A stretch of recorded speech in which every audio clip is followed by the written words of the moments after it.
Sir मेरा पहला सवाल ये आपसे है कि आप लोक विकास परिषद के माध्यम से हमने देखा है कि आपने पूरे शहर भर में बल्कि ग्रामीण विभाग में आपने जब लोग भूखे मर रहे थे आपके संगठन के द्वारा गरीब लोगों में अनाज का वितरण किया गया। लेकिन बाद में हम देख रहे हैं कि मालेगांव का मंसूरा काढ़ा जो बहुत प्रभावशाली साबित हो रहा है, तो इसको भी आप बहुत विस्तार से बांट रहे हैं, घर घर जा रहे हैं, ग्रामीण विभाग में जा रहे हैं, तो ये कहाँ तक आपकी कार्रवाई चलेगी, ये आपका अभियान कब तक चलेगा? देखिए, आज जो भारत ही नहीं बल्कि पूरी दुनिया पे जो कोरोना नाम की मुसीबत आई है, ये मुसीबत से निकलने के लिए हर एक इंसान को कोशिश करना पड़ेगी। क्योंकि मैं समझता हूँ कि पिछले कई शतकों के बाद कोई ऐसी मुसीबत आई है जो सारी इंसानियत पे आई है। अब इससे निपटने के लिए हम सिर्फ सरकार के भरोसे नहीं रह सकते। हम देख रहे हैं कि लोग आज बहुत ज़्यादा परेशान हैं। कई गरीबों के घरों में खाने को नहीं था, कई लोगों के पास अपने दवाई लाने के लिए 100 रुपये नहीं थे। मैं गरीब तबके में रहता हूँ, गरीब लोगों से मेरे ताल्लुकात हैं, वो अपनी कैफियत मुझे बयान करते हैं।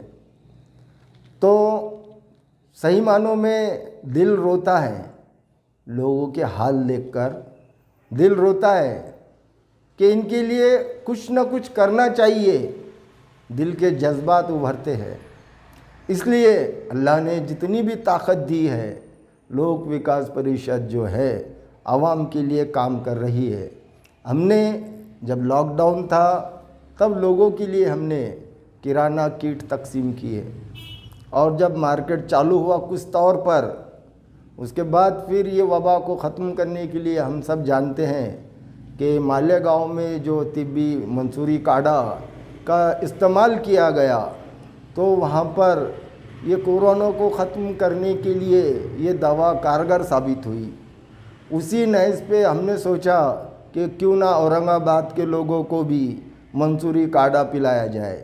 उसके बाद हमने अभियान चलाया और शहर के कई हिस्सों में जो है तो हमने मंसूरी काढ़ा लोगों को पिलाया।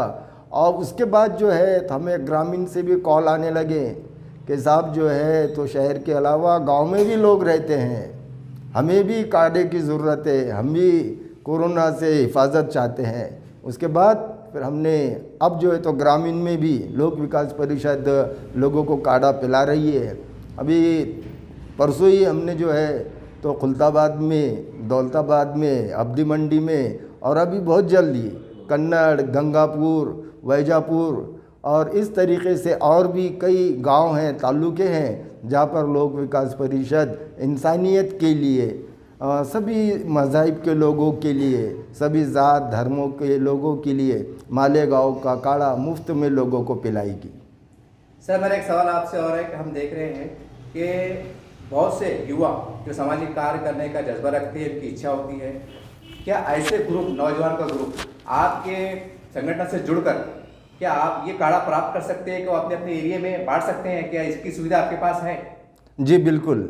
देखिए, लोक विकास परिषद शोहरत के लिए कतई काम नहीं कर रही है। लोक विकास परिषद का मकसद सिर्फ आवाम का, लोगों का फ़ायदा है। कोई भी तंजीम, कोई भी नौजवानों का ग्रुप अगर वो अपने अपने महल्ले में करना चाहते हैं तो इस काढ़े का इंतज़ाम लोक विकास परिषद उनको करा कर देंगी।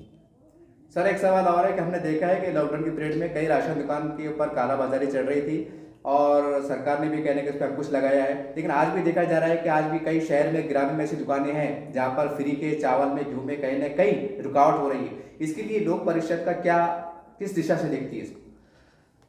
आपके माध्यम से मैं तमाम जनता से आह्वान करना चाहता हूँ कि जहाँ कहीं भी राशन की दुकान की कालाबाजारी हो रही है और जो लोग इसका शिकार हुए हैं वो हमसे राब्ता कायम करें, हमसे संपर्क करें, उनकी मदद की जाएंगी और वो कालाबाजारी अन्न विभाग के पुरवठा अधिकारी के लक्ष्य में लाकर दिया जाएगा। और उन्हें कानून की बात समझती है तो ठीक है, वरना लोक विकास परिषद अपने अंदाज में राशन के दुकान वालों को समझाएंगी। सर 2-3 दिन के बाद हमारा कुर्बानी का एक बहुत बड़ा त्यौहार यहाँ आने वाला है।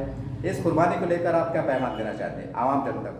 जी देखिए, कुर्बानी ये इस्लाम का एक रुकन है जो हर मोमिन के लिए एक जज्बे का त्यौहार है। हज़रत इब्राहीम अलैहिस्सलाम ने इसकी शुरुआत की थी और आज मुसलमानों के 2 ही त्यौहार है जो सबसे बड़े माने जाते हैं, एक रमज़ान और एक ईद उल अज़हा बकरी ईद।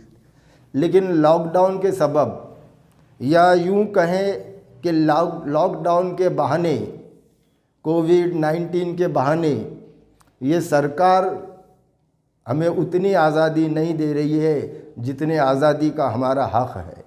इस मसले पर हम सरकार से नाराज़ भी है और संतप्त भी है। जो भी है, अब सरकार ने जो गाइडलाइंस बनाई हैं मजबूरी है कि उसका हमें पालन करना पड़ेगा।